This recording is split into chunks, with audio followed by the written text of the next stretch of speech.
ಶಾರದಾ ಶಾರದಾಂಭೋಜವದನಾ ವದನಾಂಬುಜೇ ಸರ್ವದಾ ಸರ್ವದಾಸ್ಮಾಕಂ ಸನ್ನಿಧಿಂ ಸನ್ನಿಧಿಂ ಕ್ರಿಯಾತ್. ಸಮಸ್ತ ವೀಕ್ಷಕರಿಗೂ ಜನವರಿ ತಿಂಗಳ ಕರ್ಕಾಟಕ ರಾಶಿಯ ಮಾಸ ಭವಿಷ್ಯದ ಕಾರ್ಯಕ್ರಮಕ್ಕೆ ಸುಸ್ವಾಗತ.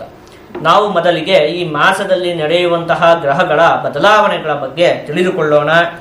ಈ ತಿಂಗಳ 4ನೇ ತಾರೀಕಿನಂದು ಬುಧಗ್ರಹ ಧನಸ್ಸು ರಾಶಿಗೆ, 24ನೇ ತಾರೀಕಿನಂದು ಮಕರ ರಾಶಿಗೆ, ರವಿಗ್ರಹ 14ನೇ ತಾರೀಕಿನಂದು ಮಕರ ರಾಶಿಗೆ, ವಕ್ರವಾದಂತಹ ಕುಜಗ್ರಹ 21ನೇ ತಾರೀಕಿನಂದು ಮಿಥುನ ರಾಶಿಗೆ, ಶುಕ್ರಗ್ರಹ 28ನೇ ತಾರೀಕಿನಂದು ಮೀನ ರಾಶಿಗೆ ಪ್ರವೇಶವನ್ನು ಮಾಡ್ತಾ ಇರುವಂಥದ್ದು. ಇದಿಷ್ಟು ಕೂಡ ಈ ಮಾಸದಲ್ಲಿ ನಡೆಯುವಂತಹ ಪ್ರಮುಖವಾದ ಗ್ರಹಗಳ ಬದಲಾವಣೆ. ಈಗ ಇದನ್ನೆಲ್ಲ ಆಧರಿಸಿ ಈ ಮಾಸದಲ್ಲಿ ನಿಮಗೆ ಯಾವ ರೀತಿಯಾದಂತಹ ಫಲ ಪ್ರಾಪ್ತಿಯಾಗಲಿದೆ ಅಂತ ಹೇಳಿ ನಾವು ಒಂದೊಂದಾಗಿ ನೋಡ್ತಾ ಹೋಗೋಣ. ಮೊದಲನೇದಾಗಿ ನಿಮಗೆ ಈ ಮಾಸದಲ್ಲಿ ಪ್ರವಾಸದಲ್ಲಿ ಆಸಕ್ತಿ ಎನ್ನುವಂಥದ್ದು ಉಂಟಾಗುತ್ತೆ. ಅಂದ್ರೆ ಒಂದಷ್ಟು ಪುಣ್ಯಕ್ಷೇತ್ರಗಳಿಗೆ ಹೋಗುವಂಥದ್ದಿರಬಹುದು. ಈ ರೀತಿಯಾಗಿ ಒಂದಷ್ಟು ಪ್ರವಾಸದ ವಿಚಾರದಲ್ಲಿ ನಿಮಗೆ ಆಸಕ್ತಿ ಎನ್ನುವಂಥದ್ದು ಉಂಟಾಗುತ್ತೆ. ಒಂದಷ್ಟು ಪ್ರವಾಸಗಳನ್ನು ಕೈಗೊಳ್ತೀರಿ ಅಂತ ಹೇಳಿ ಯೋಚನೆಯನ್ನು ಮಾಡಬಹುದು. ಇನ್ನು ಸಹೋದ್ಯೋಗಿಗಳಿಂದ ಮತ್ತೆ ಹಿತಶತ್ರುಗಳಿಂದ ಉಂಟಾಗುತ್ತಿದ್ದಂತಹ ಒಂದಷ್ಟು ಸಮಸ್ಯೆಗಳು ನಿಮಗೆ ಬಗೆಹರಿಯುತ್ತೆ. ಅದರಲ್ಲೂ ಕೂಡ ಬುಧಗ್ರಹ ಷಷ್ಠಭಾವದಲ್ಲಿ ಸ್ಥಿತವಾಗಿರುವುದರಿಂದಾಗಿ ಹಿತಶತ್ರುಗಳಿಂದ ಉಂಟಾಗುತ್ತಿದ್ದಂತಹ ಒಂದಷ್ಟು ಸಮಸ್ಯೆಗಳು ಬಗೆಹರಿಯುತ್ತೆ. ಅರ್ಥ ಆಯಿತು ಅಂತ ಹೇಳಿ ಅಂದ್ಕೊಳ್ತೀನಿ. ಹಿತಶತ್ರುಗಳು ಅಂದರೆ ನಿಮ್ಮ ಎದುರುಗಡೆ ಎಲ್ಲ ತುಂಬಾ ಚೆನ್ನಾಗೇ ಇರ್ತಾರೆ.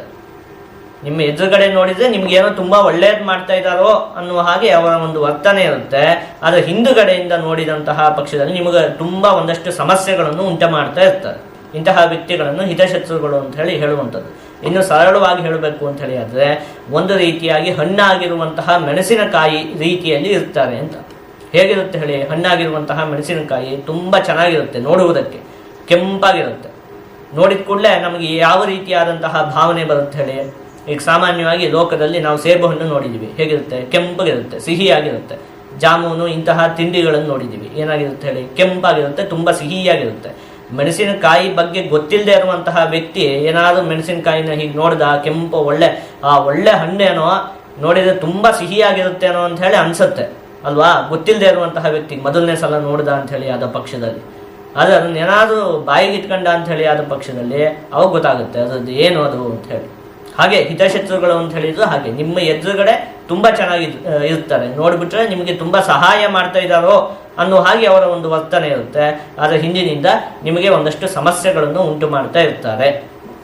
ಆ ರೀತಿಯಾದಂತಹ ವ್ಯಕ್ತಿಗಳಿಂದ ಯಾವ ರೀತಿಯಾದಂತಹ ಒಂದಷ್ಟು ಸಮಸ್ಯೆಗಳು ನಿಮಗೆ ಉಂಟಾಗ್ತಿತ್ತೋ ಅದೆಲ್ಲ ಈ ಮಾಸದಲ್ಲಿ ಬಗೆಹರಿಯುತ್ತೆ ಅಂತ ಹೇಳಿ ಯೋಚನೆ ಮಾಡಬಹುದು. ಅಂದ್ರೆ ಹಿತಶತ್ರುಗಳಿಂದ ಉಂಟಾಗುತ್ತಿದ್ದಂತಹ ಒಂದಷ್ಟು ಸಮಸ್ಯೆಗಳು ನಿಮಗೆ ಈ ಮಾಸದಲ್ಲಿ ಬಗೆಹರಿದು ಹೋಗುತ್ತೆ.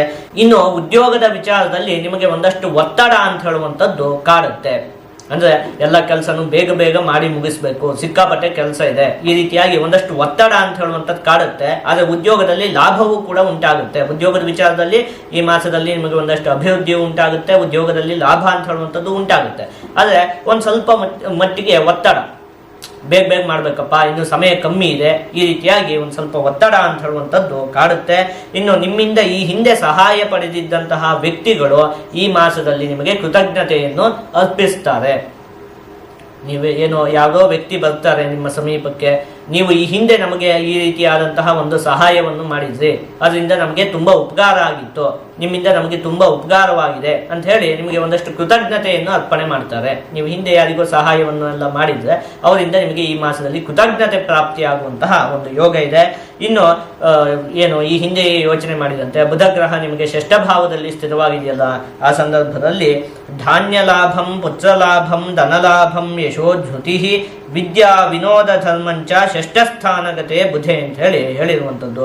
ಮುಖ್ಯವಾಗಿ ಧನಲಾಭಂ, ಹಣಕಾಸಿಗೆ ಸಂಬಂಧಪಟ್ಟಿರುವಂತಹ ವಿಚಾರದಲ್ಲಿ ಉತ್ತಮತೆ ಉಂಟಾಗುತ್ತೆ. ಯಶಸ್ಸು ಅಂತ ಹೇಳುವಂಥದ್ದು ಪ್ರಾಪ್ತಿಯಾಗುತ್ತೆ, ನಿಮಗೆ ಒಂದಷ್ಟು ಕೀರ್ತಿಯ ಪ್ರಾಪ್ತಿ ಎನ್ನುವಂಥದ್ದು ಉಂಟಾಗುತ್ತೆ. ವಿದ್ಯಾರ್ಥಿಗಳಿಗಂತೂ ಈ ಮಾಸ ಅತ್ಯಂತ ಉತ್ತಮವಾಗಿದೆ. ವಿದ್ಯಾಕ್ಷೇತ್ರದಲ್ಲಿ ಅತ್ಯಂತ ಉತ್ತಮವಾಗಿ ಅಭಿವೃದ್ಧಿ ಅನ್ನುವಂಥದ್ದು ಉಂಟಾಗುತ್ತೆ ವಿದ್ಯಾರ್ಥಿಗಳಿಗೆ. ಇನ್ನು ಮನೆಗೆ ಬೇಕಾದಂತಹ ಒಂದಷ್ಟು ಆಲಂಕಾರಿಕ ವಸ್ತುಗಳನ್ನು ನೀವು ಈ ಮಾಸದಲ್ಲಿ ಖರೀದಿ ಮಾಡ್ತೀರಿ. ಶುಕ್ರ ಗ್ರಹ ಅಷ್ಟಮ ಭಾವದಲ್ಲಿ ಸ್ಥಿತವಾಗಿದೆಯಲ್ಲ, ಹಾಗಾಗಿ ಮನೆಗೆ ಏನೋ ಒಂದಷ್ಟು ವಸ್ತುಗಳೆಲ್ಲ ಬೇಕಾಗಿರುತ್ತಲ್ಲ, ಅದನ್ನೆಲ್ಲ ನೀವು ಈ ಮಾಸದಲ್ಲಿ ಖರೀದಿ ಮಾಡ್ತೀರಿ. ಅಂದರೆ ಮನೆಗೆ ಬೇಕಾದಂತಹ ಒಂದಷ್ಟು ಅಲಂಕಾರಿಕ ವಸ್ತುಗಳು, ಅಂದರೆ ಮನೆ ಸುಂದರವಾಗಿ ಕಾಣುವುದಕ್ಕೆ ಯಾವ ಯಾವ ವಸ್ತುಗಳ ಅವಶ್ಯಕತೆ ಇರುತ್ತೋ ಅದನ್ನೆಲ್ಲ ನೀವು ಈ ಮಾಸದಲ್ಲಿ ಖರೀದಿಯನ್ನು ಮಾಡ್ತೀರಿ. ಇನ್ನು ಆರೋಗ್ಯಕ್ಕೆ ಸಂಬಂಧಪಟ್ಟಿರುವಂತಹ ಸಮಸ್ಯೆಗಳು ಈ ಮಾಸದಲ್ಲಿ ನಿಮಗೆ ಒಂದು ಸ್ವಲ್ಪ ಕಮ್ಮಿ ಆಗುತ್ತೆ. ಈಗ ಈ ಹಿಂದೆ ಒಂದು ತಿಂಗಳಿಂದ ಆರೋಗ್ಯದ ವಿಚಾರದಲ್ಲಿ ಒಂದಷ್ಟು ನಿಮಗೆ ಸಮಸ್ಯೆಗಳು ಉಂಟಾಗ್ತಿತ್ತು. ಕುಜಗ್ರಹ ಇದೆಯಲ್ಲ, ಅದು ನಿಮ್ಮ ರಾಶಿಯಲ್ಲೇ ಸ್ಥಿತವಾಗಿರುವಂಥದ್ದು, ಅದರಲ್ಲೂ ಕೂಡ ಅದರಲ್ಲಿ ಏನು ನೀಚವಾಗಿ ಸ್ಥಿತವಾಗಿರುತ್ತೆ. ಹಾಗಾಗಿ ಒಂದಷ್ಟು ಆರೋಗ್ಯದ ವಿಚಾರದಲ್ಲೆಲ್ಲ ನಿಮಗೆ ಸಮಸ್ಯೆಗಳು ಉಂಟಾಗ್ತಿತ್ತು. ಈಗೇನಾಗಿದೆ, ಆ ಕುಜಗ್ರಹ ವಕ್ರವಾಗಿ ಸ್ಥಿತವಾಗಿರೋದ್ರಿಂದಾಗಿ ವಕ್ರಂಗತೋ ರುಚಿರ ರಶ್ಮಿ ಸಮೂಹ ಪೂರ್ಣ ನೀಚಾರಿಭಾಂಶ ಸಹಿತೋಪಿ ಭವೇತ್ ಸ ಖೇಟಃ ವೀರ್ಯಾನ್ವಿತ ಅಂತ ಹೇಳಿರುವಂಥದ್ದು. ನೀಚವಾಗಿದ್ರೂ ಕೂಡ ಗ್ರಹ ವಕ್ರವಾದಂತಹ ಸಂದರ್ಭದಲ್ಲಿ ಬಲಿಷ್ಠವಾಗಿರುತ್ತೆ, ಉತ್ತಮವಾದ ಫಲವನ್ನೇ ನೀಡುತ್ತೆ ಅಂತ ಹೇಳಿರುವಂಥದ್ದು. ಹಾಗಾಗಿ ಇಲ್ಲಿವರೆಗೆ ಆರೋಗ್ಯದ ವಿಚಾರದಲ್ಲಿ ಒಂದಷ್ಟು ನಿಮಗೆ ಸಮಸ್ಯೆಗಳು ಉಂಟಾಗ್ತಿತ್ತು, ಅದೆಲ್ಲ ಒಂದಷ್ಟು ಮಟ್ಟಿಗೆ ನಿಮಗೆ ಕಮ್ಮಿ ಆಗುತ್ತೆ. ಇನ್ನು ವಿಘ್ನಗಳು ನಿವಾರಣೆ ಆಗುತ್ತೆ. ಕುಜಗ್ರಹ ಲಗ್ನದಲ್ಲೇ ಸ್ಥಿತವಾದಂತಹ ಸಂದರ್ಭದಲ್ಲಿ ವಿಪಾಕೆ ಫಲಾನಾಂ ಸದೈವೋಪಸರ್ಗ ಅಂತ ಹೇಳಿರುವಂಥದ್ದು. ಅಂದರೆ ಇನ್ನೇನು ಫಲ ಸಿಗಬೇಕು, ನೀವು ಯಾವುದೋ ಒಂದು ಕೆಲಸವನ್ನು ಮಾಡಿರ್ತೀರಿ, ಅದು ಇನ್ನೇನು ಫಲ ಸಿಗಬೇಕು ಅಂತ ಹೇಳುವಂತಹ ಸಂದರ್ಭದಲ್ಲಿ ಒಂದಷ್ಟು ವಿಘ್ನಗಳು ಉಂಟಾಗುತ್ತೆ ಅಂತ ಹೇಳಿರುವಂಥದ್ದು. ಅಂದರೆ ನೀವು ಯಾವುದೋ ಕೆಲಸಕ್ಕೆ ಕೈ ಹಾಕ್ತೀರಿ, ಇನ್ನೇನು ಅದು ಆಯಿತು ಅಂತ ಹೇಳುವಂತಹ ಸಂದರ್ಭದಲ್ಲಿ ಅದರಲ್ಲಿ ಏನೋ ಸಮಸ್ಯೆಗಳು ಉಂಟಾಗುವಂಥದ್ದು, ಈ ರೀತಿ ಎಲ್ಲ ಆಗ್ತಾ ಇರುತ್ತಲ್ಲ, ಅದೆಲ್ಲ ಒಂದಷ್ಟು ಮಟ್ಟಿಗೆ ಕಮ್ಮಿ ಆಗುತ್ತೆ. ಈಗ ಕುಜಗ್ರಹ ನೀಚವಾಗಿ ವಕ್ರವಾಗಿ ಸ್ಥಿತವಾಗಿರೋದ್ರಿಂದಾಗಿ ಈ ರೀತಿಯಾದಂತಹ ಒಂದಷ್ಟು ಸಮಸ್ಯೆಗಳೆಲ್ಲ ನಿಮಗೆ ಕಮ್ಮಿ ಆಗುತ್ತೆ ಅಂತ ಹೇಳಿ ಯೋಚನೆಯನ್ನು ಮಾಡಬಹುದು. ಇದಿಷ್ಟು ಕೂಡ ಈ ಮಾಸದಲ್ಲಿ ನಿಮಗೆ ಪ್ರಾಪ್ತಿಯಾಗುವಂತಹ ಅತ್ಯಂತ ಉತ್ತಮವಾದ ಫಲಗಳು. ಈಗ ಅಷ್ಟಮ ಭಾವದಲ್ಲಿ ಶನಿಗ್ರಹದ ಸ್ಥಿತಿ ಇದೆಯಲ್ಲ, ಹಾಗಾಗಿ ಮುಖ್ಯವಾಗಿ ನೀವು ಮನಸ್ಸನ್ನು ಆದಷ್ಟು ಶಾಂತವಾಗಿ ಇಟ್ಟುಕೊಳ್ಬೇಕು. ಈ ಮಾಸದಲ್ಲಿ ಏನಾಗುತ್ತೆ, ಮನಸ್ಸಿಗೆ ಒಂದಷ್ಟು ಈ ಹಿಂದೆ ಯೋಚನೆ ಮಾಡಿದಂತೆ ಒಂದಷ್ಟು ಒತ್ತಡಗಳು, ಮನಸ್ಸಿಗೆ ಒಂದಷ್ಟು ಚಿಂತೆಗಳು ಉಂಟಾಗುತ್ತೆ. ಅಂದರೆ ಸುಮ್ಮನೆ ಕೂತವಾಗೆಲ್ಲ ಮನಸ್ಸಿಗೆ ಏನೇನೋ ಒಂದಷ್ಟು ಚಿಂತೆಗಳು, ಬೇಕಾಗಿದ್ದು ಬೇಡದೇ ಇರೋದು, ಸುಮ್ಮನೆ ಒಟ್ಟಲ್ಲಿ ನಿಮಗೆ ಮನಸ್ಸು ತಣ್ಣಗಿರೋದಿಲ್ಲ. ಮನಸ್ಸಿಗೆ ಸುಮ್ಮನೆ ಏನೇನೋ ಒಂದಷ್ಟು ಚಿಂತೆಗಳು ಬರುವಂಥದ್ದು, ಸಣ್ಣ ಪುಟ್ಟ ವಿಷಯಕ್ಕೂ ಕೂಡ ಸಿಕ್ಕಾಪಟ್ಟೆ ಚಿಂತೆಗಳು ಉಂಟಾಗುವಂಥದ್ದು, ಇಂಥದ್ದೆಲ್ಲ ಆಗುವುದಕ್ಕೆ ಅವಕಾಶ ಇರುತ್ತೆ. ಹಾಗಾಗಿ ನೀವೇನು ಮಾಡ್ಬೇಕು ಹೇಳಿ, ಆದಷ್ಟು ನಿಮ್ಮನ್ನು ನೀವು ಯಾವುದಾದ್ರೂ ಕೆಲಸಗಳಲ್ಲಿ ತೊಡಗಿಸಿಕೊಳ್ಬೇಕು, ಆಯಿತಾ. ಒಂದನೇದಾಗಿ. ಎರಡನೇದಾಗಿ ನೀವು ಧ್ಯಾನವನ್ನು ಮಾಡುವಂಥದ್ದಾಗಿರಬಹುದು, ಅಥವಾ ಭಗವಂತನ ನಾಮದ ಸ್ಮರಣೆಯನ್ನು ಮಾಡುವಂಥದ್ದಾಗಿರಬಹುದು, ಇಂಥದ್ದಕ್ಕೆ ಅತಿ ಹೆಚ್ಚು ಸಮಯವನ್ನು ವಿನಿಯೋಗಿಸಬೇಕು. ಆವಾಗ ಮನಸ್ಸು ಅಂತ ಹೇಳುವಂಥದ್ದು ಶಾಂತವಾಗಿರುತ್ತೆ. ಈ ಒಂದು ವಿಚಾರದಲ್ಲಿ ನೀವು ಒಂದು ಸ್ವಲ್ಪ ಜೋಪಾನವಾಗಿ ಇರಬೇಕಾಗತ್ತೆ. ಈಗ ಇದನ್ನೆಲ್ಲ ಒಟ್ಟುಗೂಡಿಸಿ ಒಂದೊಂದೇ ವಿಚಾರದಲ್ಲಿ ಈ ಮಾಸದಲ್ಲಿ ಯಾವ ರೀತಿಯಾದಂತಹ ಫಲ ಪ್ರಾಪ್ತಿಯಾಗಲಿದೆ ಅಂತ ಹೇಳಿ ನೋಡ್ತಾ ಹೋಗೋಣ.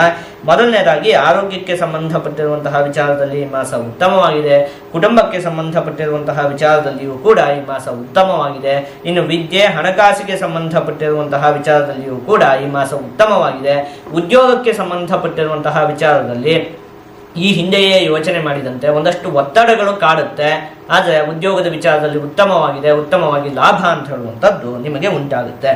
ಆದಷ್ಟು ನೀವು ಈ ಮಾಸದಲ್ಲಿ ಸುಬ್ರಹ್ಮಣ್ಯ ಸ್ವಾಮಿಯ ಆರಾಧನೆಯನ್ನು ಮಾಡಬೇಕು. ಹೀಗೆ ಮಾಡುವುದರಿಂದ ನಿಮಗೆ ಯಾವುದೇ ಸಮಸ್ಯೆ ಅನ್ನುವಂಥದ್ದು ಉಂಟಾಗುವುದಿಲ್ಲ, ಜೊತೆಗೆ ಎಲ್ಲ ಶುಭ ಫಲಗಳು ಕೂಡ ಪ್ರಾಪ್ತಿಯಾಗುತ್ತೆ.